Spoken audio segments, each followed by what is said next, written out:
On to the Denver Broncos in the AFC West. They did not pick until, which pick here? 63. 63. Marvin Mims only had 5 total picks, but I kind of like where they went here. Marvin Mims, the wide receiver out of Oklahoma. Drew Sanders, the linebacker out of Arkansas. Riley Moss, the cornerback out of Iowa. J.L. Skinner, safety out of Boise State, and also added center Alex Forsyth out of Oregon. What are your thoughts on the Broncos draft starting here in late round 2? Yeah, I mean, it's difficult to dislike. They're obviously starting behind the curve because they didn't pick that many times, which is a decision in itself. Marvin Mims is a receiver. Every year you get these players where everybody seems to acknowledge and embrace the idea that they're just better players and they're going to be drafted in the position that they're going to be drafted in. Marvin Mims is that guy this year. All the analytics loves him. All the advanced data loves him. His athletic profile is outstanding. Nobody goes through his tape and dislikes Marvin Mims. So people looking at his tape love him. And yet everybody knew that the highest this guy was going to be drafted was like the ass end of the second round somewhere. He's a second, third round type of player. It's like, well, if he's this good, why are we, like, if everyone admits he's going to be better than this, the back end of the second or the top of the third round, why do we draft him higher? That happens every year, and Marvin Mims is the guy this year. So there's a very real chance that he's a good player for Denver early. It does, of course, add to this already crowded wide receiver room and add fuel to the fire that one or more of those wide receivers may end up getting traded away.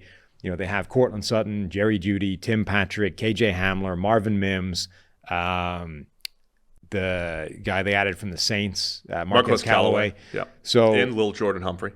Yeah. Speaking of Saints. They've got a lot of receivers. They picked up Jerry Jeudy's 5th-year option. So you would assume they're trading someone away at some point, if not more than one of those guys.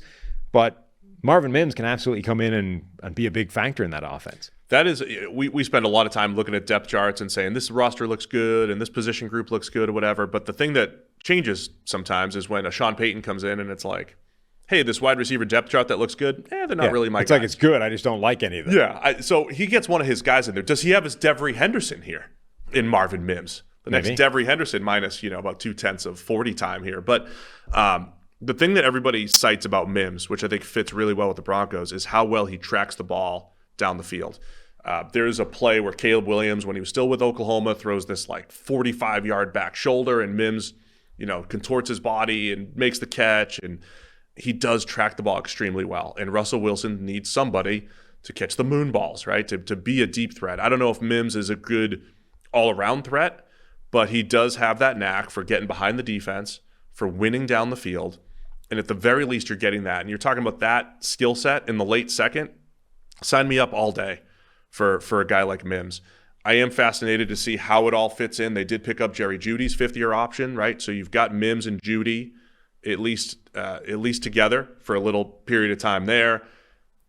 Cortland Sutton's been on the trading block. I mean, if Sutton ends up being the odd man out and they keep, say, Tim Patrick and Marquez Callaway competing for snaps, that's not a bad group if it's Patrick, Jeudy, and Mims, maybe. And then, you figure out what you can get for Sutton. If you keep Sutton, me, I mean, if Mims is your 4 or competing for your number 3 snaps, great. That's awesome. Have as many receivers as possible. So I am interested to see what Denver ends up doing with this receiving core. But Mims looks like, hey, Sean Payton got one of his guys, and he's going to be a legitimate deep threat here for the Broncos. Drew Sanders, another interesting prospect, top of the 3rd. The linebacker class in general was not good. And Sanders only has 1 year as a true linebacker. He was an edge rusher conversion from Alabama. I think they'll probably keep him at linebacker, but just like they have Baron Browning as a kind of hybrid type of player, I think Sanders can do some of that and rush the passer in a pinch if you need him to. But he's a developmental linebacker who was pretty good his first year at Arkansas, playing a relatively new position, relatively inexperienced as far as coverage goes and all that stuff. So, again, top of the 3rd, I think that's a good place to take him. Yeah, I think that's great value. I mean, he was mid-second round pick, maybe even higher than that, depending on which board you're using. PFF was a little bit lower on him. The consensus board had him as a fringe first-round player, a guy that was probably going to get picked at the top of the second. So they've kind of got a round's worth of value in selecting him then, and a guy that will probably start for them, or at least have a major role on that defense and sub packages. And then their other third round pick, Riley Moss, the Iowa corner, who I think they're going to keep a corner. I mean, there was inevitably, when you're looking at a guy that doesn't have a perfect cornerback profile, and let's be honest, he's a white guy, you're immediately being talked about, well, he's moving to safety. Like the last white cornerback in the NFL was Jason Sehorn back in the early 2000s. Of course, this guy's going to play safety at the next level. So a lot of people were projecting Riley Moss to safety, but I think Denver's going to keep him a corner. And I think that's where he belongs, to be honest. Like, he might have short arms or whatever, might not have the perfect profile, but he's a good cornerback. He's not a guy that's, a safety playing out of position, just getting it done in Iowa's defense. He's got cornerback skills. I worry a little bit about how he's done at the catch point, but I think I struggle to work out whether that's bad luck or a flaw in his game.